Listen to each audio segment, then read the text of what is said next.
माल डाकू का उद्धार हो जाता है।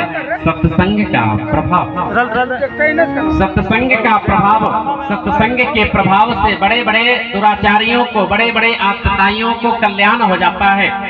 इसलिए प्रत्येक मानव को सत्संग, अच्छे लोगों का सहारा लेना चाहिए। आज कलयुग को 5 स्थान महाराज परीक्षित ने दिया। 5 स्थान को कलयुग ने प्राप्त किया। एक समय आता है, धीरे धीरे महाराज परीक्षित यदा मृधे कौरव सृजयान यदा परीक्षित कुरुजांगले वसन कलिं प्रविष्टं निज चक्रवर्ती।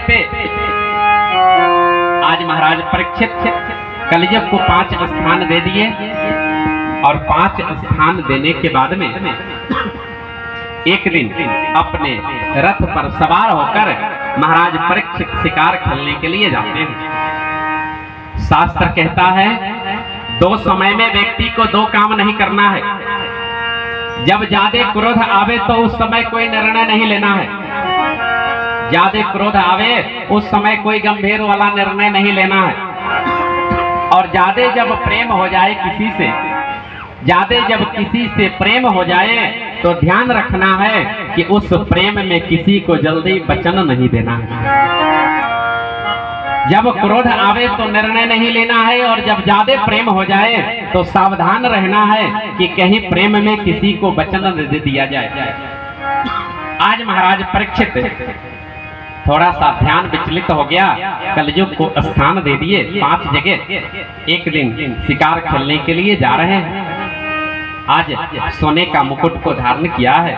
महल में जाते हैं, बड़ा सुंदर मुकुट है, चमक रहा है। भीम दादाजी ने मुकुट को लाया है ये भी नहीं मालूम, लेकिन मुकुट बड़ा सुंदर है, उसको पहन लेते हैं। पहन करके आज हस्तिनापुर दिल्ली से महाराज परीक्षित शिकार खेलते खेलते अपने मामा जी के गांव का याद करते हैं, विराटनगर। अब विराटनगर के लिए प्रस्थान करते हैं। बीच रास्ते में कोसी नदी पड़ता है। कोसी नदी के पावन तट पर महाराज परीक्षित शिकार खेलते खेलते बहुत थक चुके हैं। एक ऋषि के आश्रम में प्रवेश किए, समीक मुनि। उसी समीक मुनि के ऋषि के आश्रम के नाम से सहरसा डिस्ट्रिक्ट पड़ा है। उसी समीक मुनि के आश्रम में प्रवेश किया। प्यास लगी है, प्यास बुझाया जाए। महाराज जाते हैं, मांगते हैं, महाराज जी बाबा मुझको जल चाहिए, मुझको भूख लगी है, मुझको प्यास लगी है, कुछ दीजिए। जोर जोर से आवाज देते हैं, लेकिन महर्षि आज समाधि में बैठे हैं, ध्यान में बैठे हैं। जब जीवन का सबसे उत्तम शिखर पर व्यक्ति पहुंचता है तो ध्यान में चला जाता है। यम नियम आसन प्राणायाम धारणा ध्यान समाधि, वह समाधि में व्यक्ति चला जाता है, ध्यान करता है। उस समय बाहर और अंदर का कुछ ज्ञान नहीं होता है। आज महर्षि ध्यान में बैठे हैं, उसी समय राजा वहां पर पहुंचते हैं। बाबा मुझको जल चाहिए, मुझको भोजन चाहिए। बार बार आवाज देते हैं, बार बार आवाज देते हैं, लेकिन आज समीक मुनि ध्यान में बैठे हैं। राजा को लगा कि लगता है मेरा अपमान कर रहे हैं, यह बाबा लगता है मुझको अपमान कर रहा है। जब जान गया कि राजा आया तो आंख बंद कर लिया। तुरंत आज महाराज परीक्षित से बहुत बड़ी गलती हो गई। जब काल मनुष्य पर आता है पहले विवेक मर जाता है। आज बहुत बड़ी गलती हो गई। गलती क्या हो गई? बोले उस महर्षि के आश्रम पर गए, जल नहीं मिला, भोजन नहीं मिला, बिल्कुल ठीक है। लौट कर आते हैं, बाहर आए, देखते हैं मुझे इतने बड़े मैं राजा चक्रवर्ती सम्राट, मेरा अपमान हुआ। अब उसी समय कलयुग देखता है मेरा मौका मिल गया। अब अगर मैं मौका छोड़ दूं तो मेरा मौका भूल जाएगा, खो जाएंगे, इसलिए मौका मिला तुरंत उनके मुकुट पर सवार हो गए। बोले मुकुट पर सवार क्यों हो गए? बोले जिस मुकुट को आज पहन करके, टोपी को पहनकर महाराज परीक्षित गए हैं, वो टोपी किसी और का नहीं है, वो तो टोपी जरासंध का था। इसलिए कि जरासंध को भीम दादाजी मार करके अपने घर में उस टोपी को रखे थे, और जरासंध तो जीवन भर अनीति के द्वारा धन कमाया, उसके टोपी को भीम दादाजी रखे हैं, महाराज पहन कर जाते हैं। कलयुग सवार हो गया कि महाराज आप ही ने वचन दिया था कि अधर्म से कमाया हुआ धन में भी मेरा वास हो जाए। कलयुग सवार होता है और महाराज से गलती करवा दी। गलती क्या हुआ? आश्रम के बाहर आते हैं, देखते हैं मरा हुआ सर्प, मरे हुए सर्प के बाण के नोक से लिया, बाण के नोक से लेने के बाद में और महर्षि के गले में पहना देते हैं और वहां से चले आए। अब जब अपने राजधानी हस्तिनापुर में आते हैं, मुकुट को जब टोपी को उतारते हैं, चिंता लगी मैंने बहुत बड़ी गलती कर दी, मुझसे बहुत बड़ी भूल हो गई, मैंने बहुत बड़ा पश्चाताप पाप कर दिया। इधर वह ऋषि के पुत्र थोड़ी दूर पर खेल रहे थे। ब्रह्मचारियों ने जाकर कहा भैया आपके पिताजी के गले में मरे हुए सर्प को किसी ने डाल दिया। अब तो ब्रह्मचारी ऋषि का बालक कौशिकी नदी में, कोसी नदी के तट पर जाकर हाथ में जल लिया और संकल्प किया है, कौशिक्याप उपसृज्य वाग्रवर्जं विससर्जः इते लंघित मर्यादं तक्षकः सप्तमे हनि। बोले मेरे पिताजी के गले में मरे हुए सर्प को जिसने भी डाला है, मर्यादा का जिसने भी उल्लंघन किया हो, मैं कोसी नदी के तट पर, कोसी नदी के जल से मैं संकल्प करता हूँ कि आज से 7वें दिन महाराज तक्षक के द्वारा उसकी मृत्यु हो जाए। जब काल मनुष्य पर आता है पहले विवेक मर जाता है, जाको राखे साया मार सके ना कोई, बाल न बाका कर सके जो जग बैरी हुई। बहुत सुंदर बात है, ध्यान दीजिए। उसी महाराज परीक्षित को गर्भ में भगवान कृष्ण जाकर के रक्षा किया। दोनों ब्राह्मण का ही श्राप है। एक अश्वत्थामा के ब्रह्मास्त्र के, ब्राह्मण के ब्रह्मास्त्र से भगवान ने रक्षा कर दिया, लेकिन आज वही एक ब्राह्मण का बालक जब श्राप देता है तो भगवान वहां से थोड़ा, इसलिए कि उस समय बिल्कुल गर्भ में थे और अभी तो थोड़ा बड़े हो गए, नासमझी हो गई, आज वह बालक का श्राप लगा। ऋषि के पास उनके पुत्र आते हैं। ऋषि के पुत्रों ने, अपने महर्षियों ने अपने बेटा को समझाया, बेटा आपने बहुत बड़ी गलती कर दी, राजा आए थे, पानी और जल की याचना थी, मैं तो समाधि में बैठा था, उनको कुछ नहीं मिला, आपने गलती कर दी, श्राप दे दिया। अब तो कलयुग घोर आ जाएगा और कलयुग जब आ जाएगा तो बड़ी परेशानी होगी, बेटा तुमने बहुत बड़ी गलती कर दी। लेकिन फिर भी भगवान की माया है, आप राजा का कोई उपाय हो।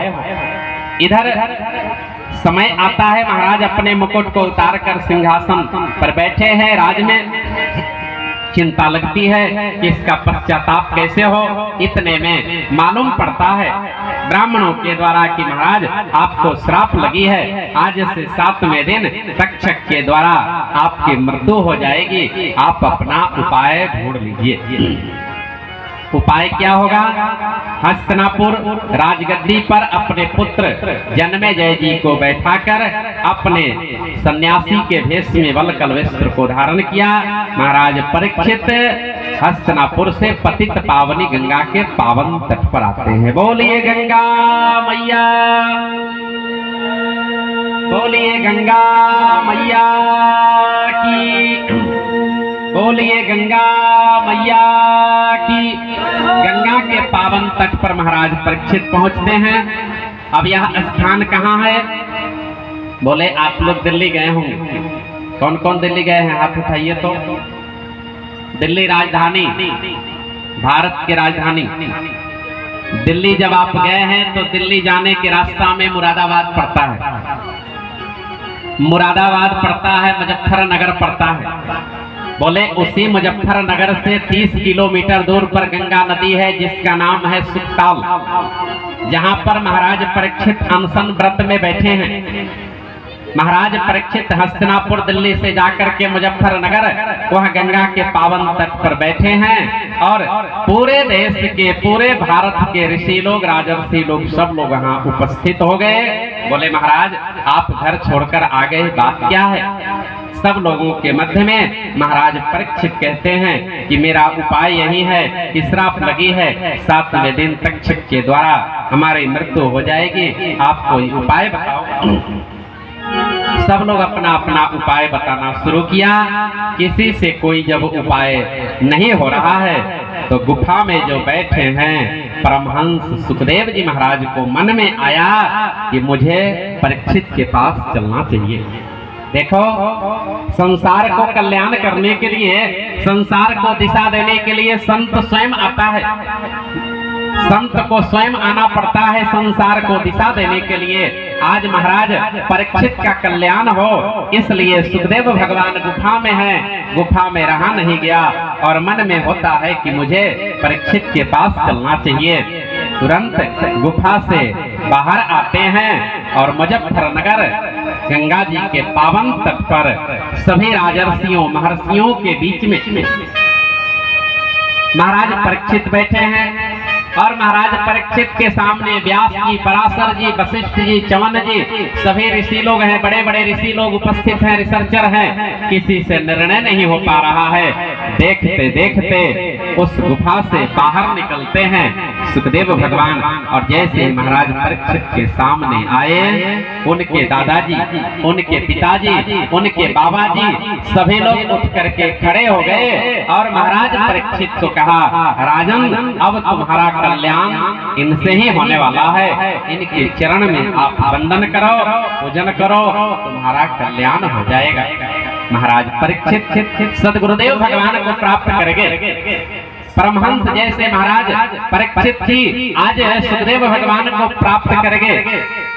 सदगुरुदेव भगवान मिल गया और सदगुरुदेव भगवान जैसे ही मिले सुखदेव जी, महाराज परीक्षित चरणों में झुक करके आनंद ही आनंद बरस रहा, आनंद ही। देखो, लोग कहते हैं ना, लोग कहते हैं संसार में गुरु बनाना है, गुरु बनाना चाहिए, गुरु करना चाहिए, गुरु बनाना चाहिए। बनाना और करना बहुत जरूरी है, लेकिन ध्यान दीजिएगा संसार में आत्मा से अपने आप पुकार हो जाता है कि मुझे गुरु किसको बनाना चाहिए। अंतरात्मा आवाज दे देता है, उसी समय आवाज देता है अंतरात्मा की नहीं मुझे गुरु बनाने लायक कौन है, मैं किसके शरण में रह सकता हूँ। जैसे ही सुखदेव भगवान आते हैं सबको हुआ नहीं, इनसे ही इनका कल्याण होना है। महाराज परीक्षित आनंद ही आनंद बरस रहा, आनंद ही आनंद बरस रहा, बलिहारी ऐसे सद्गुरु की आनंद बरस रहा, बलिहारी।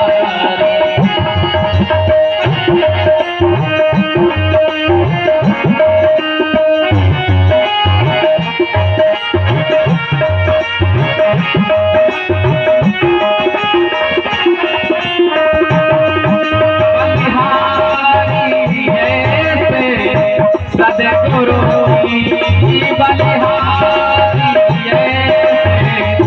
सद्गुरु की बलिहारी ऐसे सद्गुरु की बलिहारी।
गुरुर्ब्रह्मा गुरुर्विष्णु गुरुर्देवो महेश्वरः गुरुर्साक्षात् परब्रह्म तस्मै श्री गुरुवे नमः। गुरु वह तत्व है, गुरु अपने शिष्य के भाव को समझ जाता है कि मेरा शिष्य क्या चाह रहा है। गुरु शिष्य का संबंध पिता और पुत्र के संबंध से बढ़कर है। गुरु समझ जाते हैं कि मेरा शिष्य क्या कहता है और क्या कहने वाला है, और शिष्य की एक एक समस्या का समाधान गुरु के पास में होता है। आज महाराज परीक्षित के सामने सुखदेव भगवान हैं। सुखदेव भगवान महाराज परीक्षित को सांत्वना दिया, बोले राजन आपको श्राप लगी है, आप चिंता मत करो, मैं एक ऐसा उपाय बताऊंगा जिससे आपको थोड़ा सा कष्ट नहीं होगा और आपको मन में शांति होगी और आप बिल्कुल स्वस्थ हो जाओगे। महाराज आप चिंता मत करो। महाराज परीक्षित हाथ जोड़ करके बैठे हैं, आसन दिया सुखदेव भगवान के लिए। पहले तो सुखदेव भगवान ने परीक्षा लिया कि अगर मुझ में निष्ठा है और मुझ में प्रेम है, निष्ठा है, तो पहले अपने शिष्य का परीक्षा लेते हैं सुखदेव भगवान। और सुखदेव भगवान परीक्षा कैसे लेते हैं? सुखदेव भगवान सभी देवताओं के पूजा के विषय में बता दिया। सुखदेव भगवान ने सभी देवताओं के मूर्ति को दिखा दी, पूजा के विषय में बता दिया, और अंत में फिर जिनका कथा सुनाना है और जिनके कथा को सुनाने से महाराज परीक्षित का कल्याण हो जाना है, उनके विषय में भी बता दिया। सभी देवताओं के विषय में बता दिया सुखदेव भगवान। सुखदेव जी ने कहा राजन, अगर किसी को इच्छा हो कि मेरा संतान बढ़ जावे, मेरे यहाँ बाल बच्चा हो जावे, उसको प्रजापति की उपासना करनी है, उसका भजन करना है। और किसी